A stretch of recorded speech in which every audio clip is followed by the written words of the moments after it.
Good morning, everyone. Welcome sa aton nga morning devotional. Sa subong nga aga magapadayon kita sang aton nga pagtuon regarding sa destructive nga powers sang aton nga tang. No gitsugura naton nagligad ang una nga bahin sini and nalipatan ko gid ining nasugpunan. So sa subong nga aga we will proceed on the second part of our study on the destructive power of the tongue. So, sa pagsugod nagabasa ako diri sa James chapter 3 verses 5 and 6 only kay tungod nga amo lang niyang tagaan naton sang focus sa subong nga aga. Hambal diri sa pulong sang Ginoo, so also the tongue is a small member, yet it boasts of great things. How great a forest is set ablaze by such a small fire. Verse 6, and the tongue is a fire, a world of unrighteousness. The tongue is set among our members, staining the whole body, setting on fire the entire course of life. The tongue is one of God's greatest gifts sa aton nga mga human being. It is a gift kitungod nga it would give us the ability to express our thoughts, the ability to speak, to share our ideas, to share the gospel. Kaya specifically ginhatag lang ni siya nga gift sa aton nga mga human beings. But dapat natin dumdumon that to those whom much has been given, the Lord would also require more. So, sa ginbasa natin yung verses, we can see that the tongue carries with it a great responsibility, and we are told that one day you will be answerable to God as to kung paano natin ginsteward ang ini nga wonderful na gift na ginhatag sang Ginoo sa aton. Now, this is a frightening idea. The question is, nga bala i-judge kita sa Ginoo with every word that we speak? Words will be judged because words carried out by our tongue carries with it great power. Tignalar nato nagligad nga ang dila naton is very, very destructive. Ang Proverbs chapter 18 verse 21 nag-remind sa aton that the tongue holds the power of life and the power of death. Now, I think ang problem din naton tanan is that we just talk too much. No, naghambal kita even if hindi kita expected nga maghambal, even if hindi needed nga maghambal kita, we just talk too much even when we are not supposed to, even when we are not wanted to. Kaya ang research naghambal nga ang isa kuno kalalaki approximately naghambal siya 7,000 words per day. On the other hand, ang isa naman niya kababae, a female would speak approximately 20,000 words per day. May isa naman ka-research na naghambal that an average person would speak 700 times a day. No? Ka 700 times agad ang average nga mag-start ka sa isa ka sugulanon. And that we spend 1/5 of our life simply talking. Ang aton nga dila is a great gift, but it carries with it great responsibility as well. There is a James chapter 3. Our God is giving us a warning. He is speaking to us and He wants us to understand kung paano bala natin properly magamit ining dila nga ginhatag sang Dios. So ang pagkatun-an natin sa subong aga, no, in relation to what we have learned many months ago sa first part sang sininga pagtuon, ang isa ka lesson na gusto ko giibilin sa inyo is this lesson. That tongue mastery is one of the clearest marks of spiritual maturity. Kung paano naton ma-master ang paggamit sang atong dila, saan o mahambal, saan o hindi mahambal. No, tongue mastery is one of the clearest marks ng isa ka tawo nagmature gid siya sa iyang pagpanglakaton sa Ginoo. The things that we say or fail to say, nagaserve ini siya as measure. It serves as a barometer of our Christian character. The ability to master our words is both a metric for and a mark of a spiritually matured person. No, tatlo ka butang ang aton nga pagatunan, kag na-learn na naton ng ligad ang first one. Na ma-review kita. The first thing that we have learned about our tongue is that the tongue is dangerously powerful. No, na-learn naton last time nga ang dila naton may ari ni siya condemning power. No, may capacity ni siya nga mag-condemn sa aton through the words that we say or we don't say. And we also learned last time that our tongue has a corrupting power. No nga tungod nga fallen ng aton tagipusoon, ang dila naton may ari gini siya sang propensity nga mag-spit out sa mga purulungon nga hindi maka-build up. Mga purulungon nga maka-destroy. Words that could discourage people. Words that could bring about death and not life. Na mo ni makita naton that the tongue is dangerously powerful.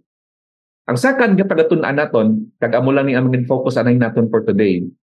The second thing that God would want us to learn about our tongue is not just the tongue is dangerously powerful as we can see on verses 1 to 5, but secondly here, the tongue is wildly unstoppable. Nakita na siya naton sa verses, sa gitbasa naton bago lang, on verses 5 to 6.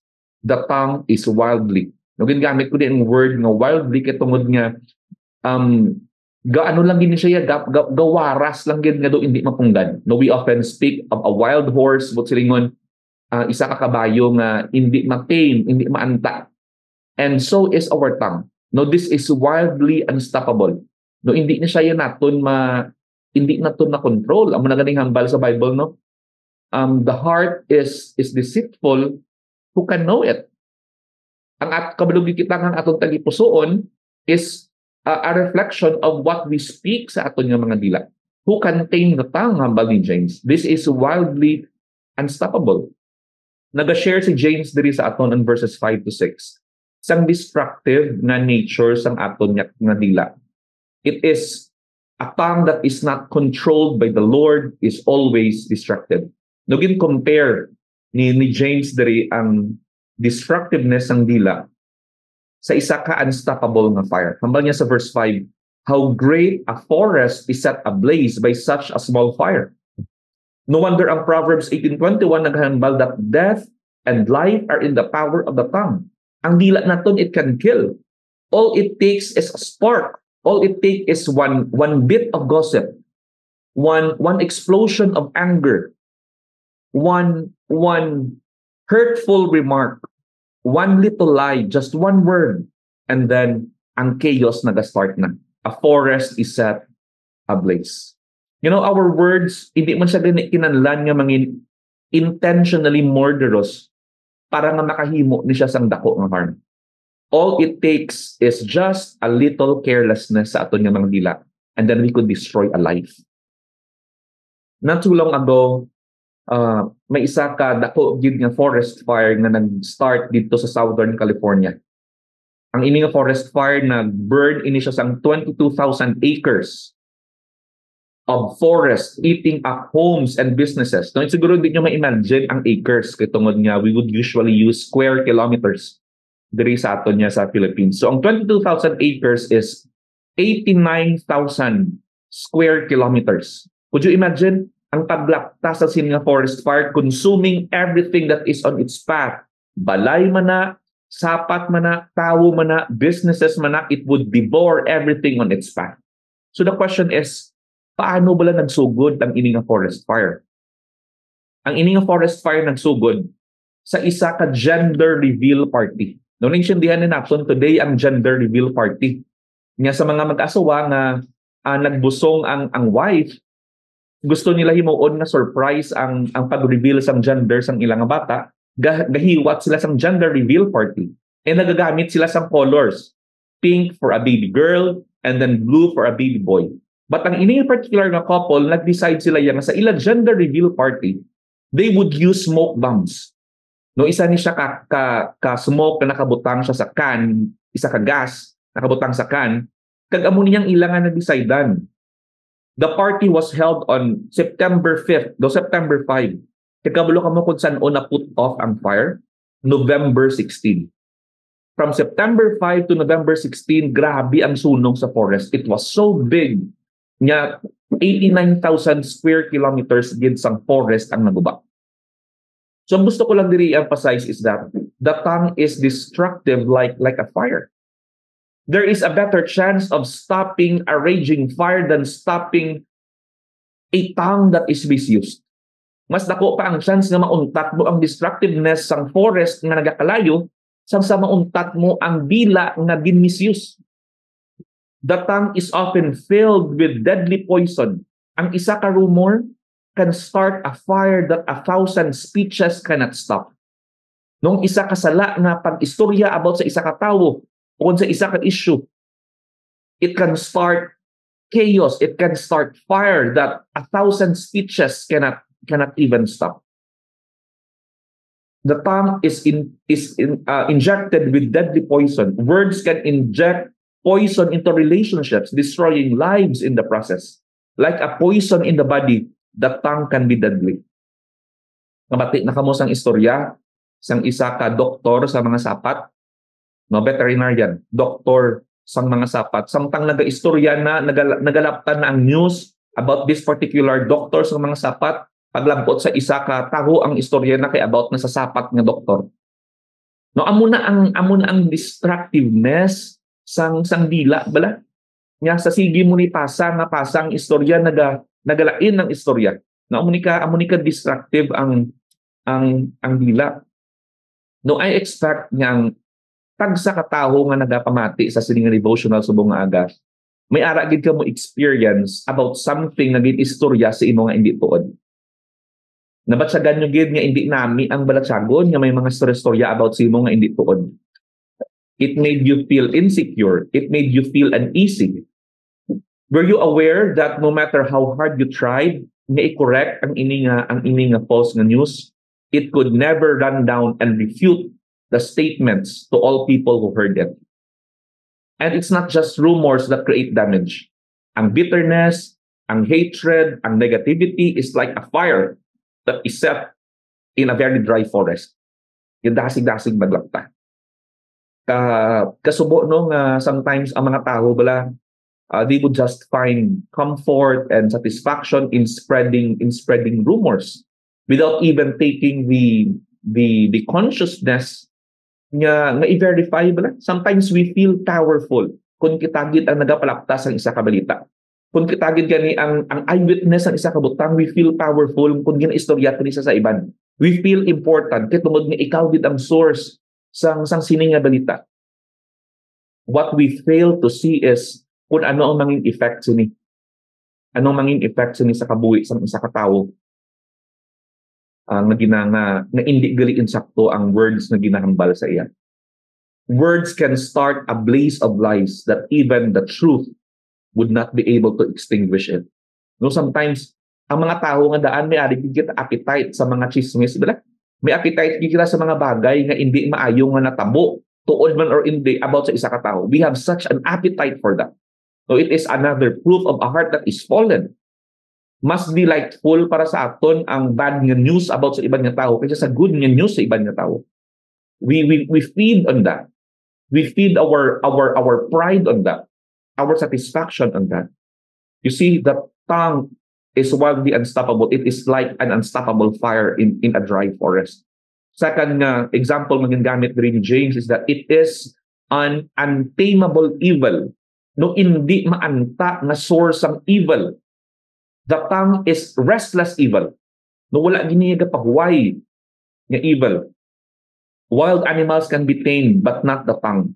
Ang mga killer whales, it can be tamed, but not the tongue. Lions can be tamed, but not the tongue. The most ferocious beast you could ever see in this earth can be tamed. Pero ang dila hindi. Ang pinaka-wild nga beast is not found in the zoo, but rather it has its den inside our mouth. Ara dira naga-istar ang pinaka-deadly nga beast nga makita mo sa sining nga kalibutan.